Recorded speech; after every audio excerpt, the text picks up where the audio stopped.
Hello Penguinoids, I'm the Beardy Penguin and welcome back to Fall of Kerbin. Now, for the past few turns we've been consolidating our position in the Asia ever since our humiliating defeat at the Battle of Osiris Fortress. However, Tape has been getting pretty complacent, shown by the complete lack of diversity in his navy.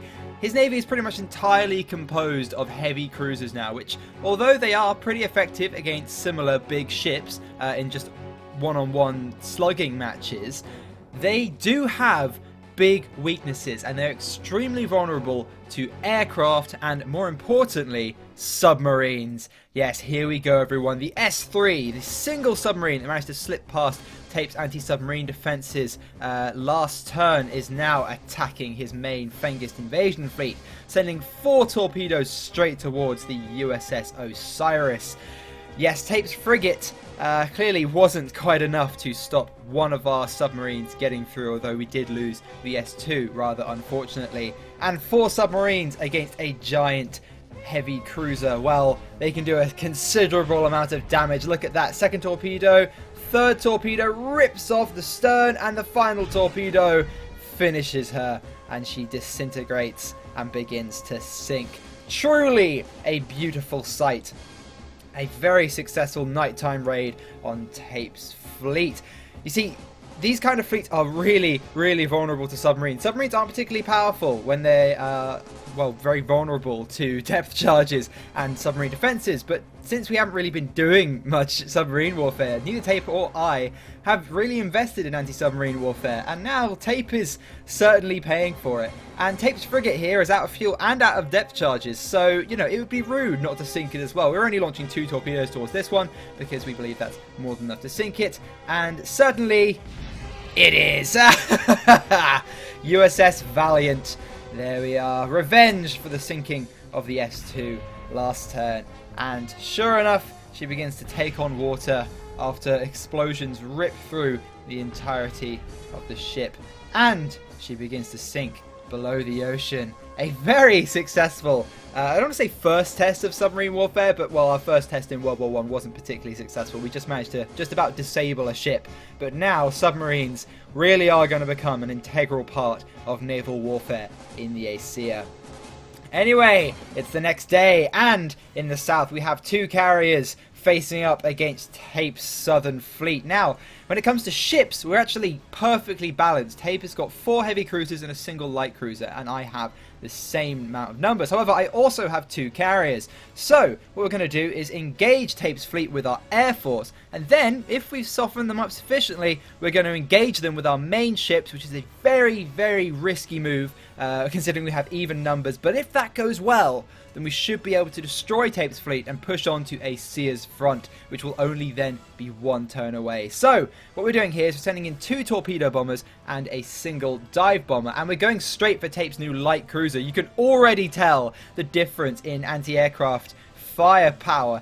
This light cruiser is really deadly. I'm surprised Tape didn't invest in them earlier. As I said, he really doesn't seem to want to launch anything other than heavy cruisers. But now he's invested in a light cruiser, I'm certainly noticing the difference. These bombing runs were much more difficult to pull off now, with far more effective anti-aircraft fire and just a much larger volume of anti-aircraft fire heading out towards us. But we managed to get our first torpedo away. Unfortunately, Tape's new cruisers are really fat, which means they have what is called a torpedo bulge. So our torpedoes are hitting and damaging them, but since the ship is so wide, we're not really doing much damage to the internals of the ship, and we're just basically hitting a giant slab of armor and doing very little damage. What I probably should have done here is try to hit the ship at the ends, you know, near the bow or the stern, where the armor is obviously much thinner. But I didn't really have the foresight to do that. I thought, a couple of torpedoes, that'll sink it. But no, these little light cruisers, they can certainly take a beating. USS Hawkeye here. So we're going to go in for another torpedo run. I'd very much like to sink this light cruiser so that our next attack can pretty much have free reign over Tape's fleet, because then we can basically just equip ourselves with nothing but dive bombers, and we can actually, you know, so if we manage to take out the light cruiser, we should be able to dive bomb Tape's fleet without too much trouble. So, second torpedo away. Here we go. Let's see how much damage it does. Now, it hits a second armor panel, but once again, doesn't do a huge amount of damage. Torpedoes are extremely effective against bigger ships, But when it comes to these small fat ships, rather apt metaphor for most Kerthenians, I believe. But when it comes to these small fat ships, you really do want to be dive bombing them. But since the anti-aircraft firepower of this ship is so ridiculous, I don't really want to risk it. So I just do a level bombing attack and then GTFO before we lose any aircraft. Because this anti-aircraft firepower of this ship, these 5-inch guns, they are very accurate and they're very powerful. We miss the ship, unfortunately, though we do. I'm a child, sorry. We blow off some more armor panels, so now it's pretty vulnerable to armor-piercing shells, etc. But unfortunately, we lose our bomber on the way out. So, this light cruiser certainly becoming a new nemesis of mine. Again, not sure why Tape didn't invest in them earlier. He lost a lot of ships before he decided that he should actually have some slightly better anti-aircraft defenses.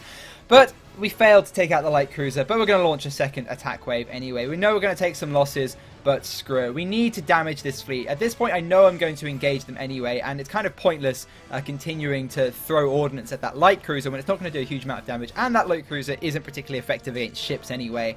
So we're going to use our remaining torpedoes and remaining bombs to try and damage Tape's heavy cruisers as much as possible to try and give us an edge in the upcoming naval battle. We really haven't had enough naval battles this era. We've both been very careful in trying to conserve our carriers, and we've both been sort of investing, well, actually it's mainly just me investing in slightly more interesting forms of naval warfare. Tape has really just been focusing on the land war and just spamming heavy cruisers. Whereas I've been launching submarines, aircraft carriers, light cruisers, etc. And Tape's just sort of waiting to see which things work. And then reacting and think, oh, light cruisers, they work, yep, I'll have some of them.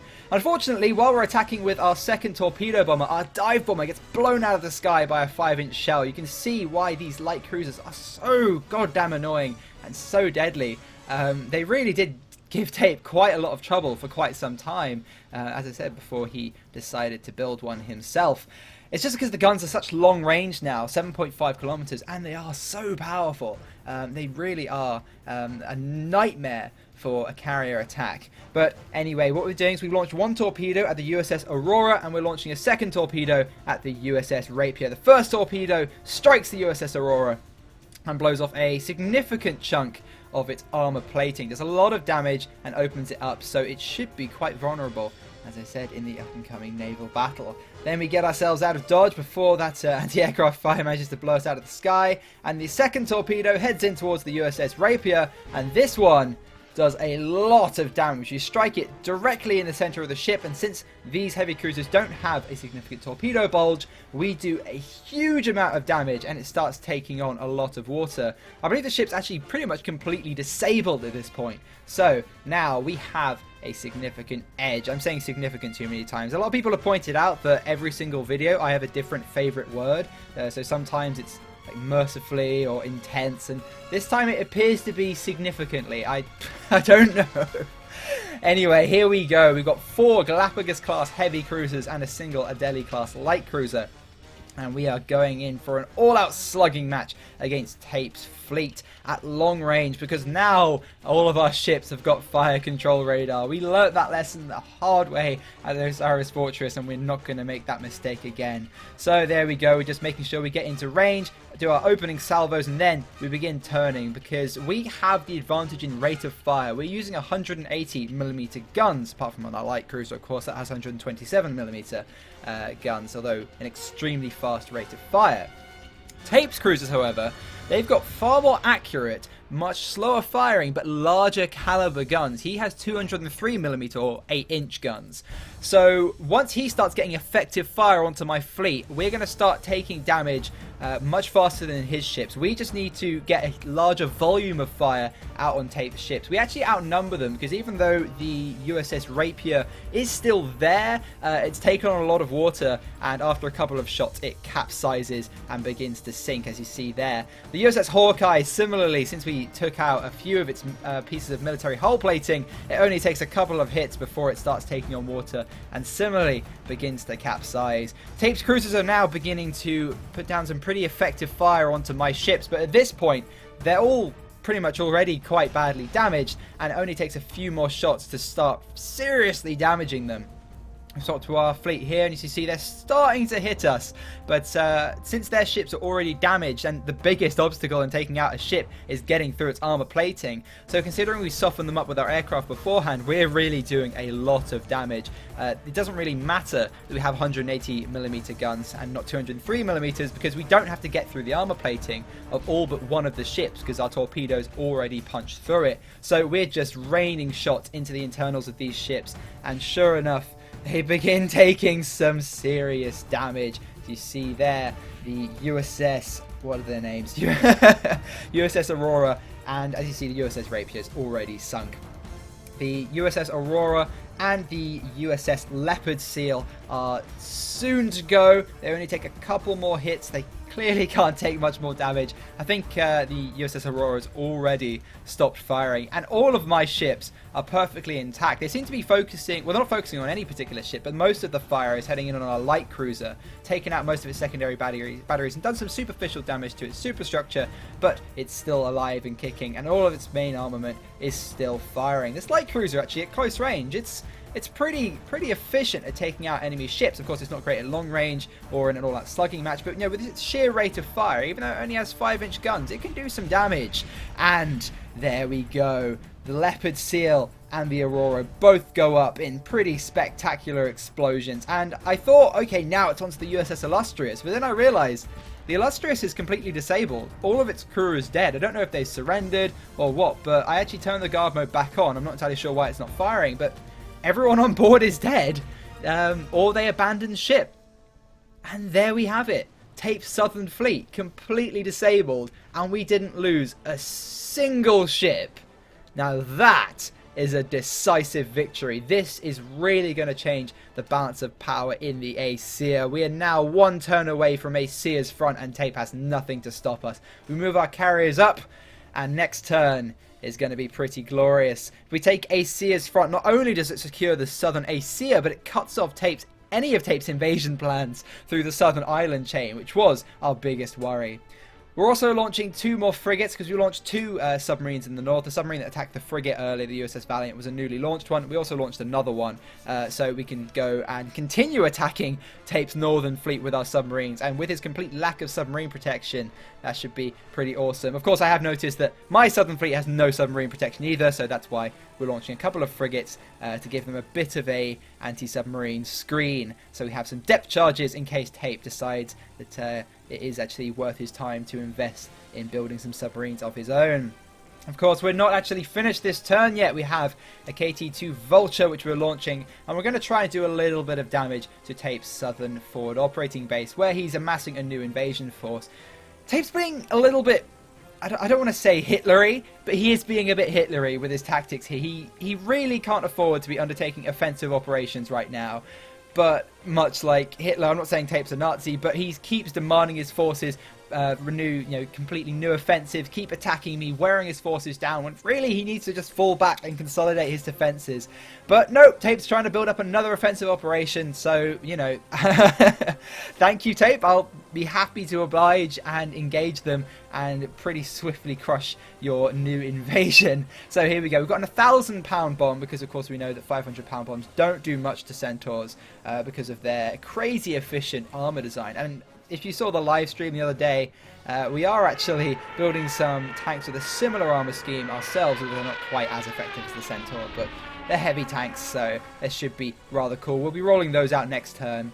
But there we go, the 1,000-pound bomb is away, it's looking pretty good, straight in on the Centaur, and we completely annihilate it.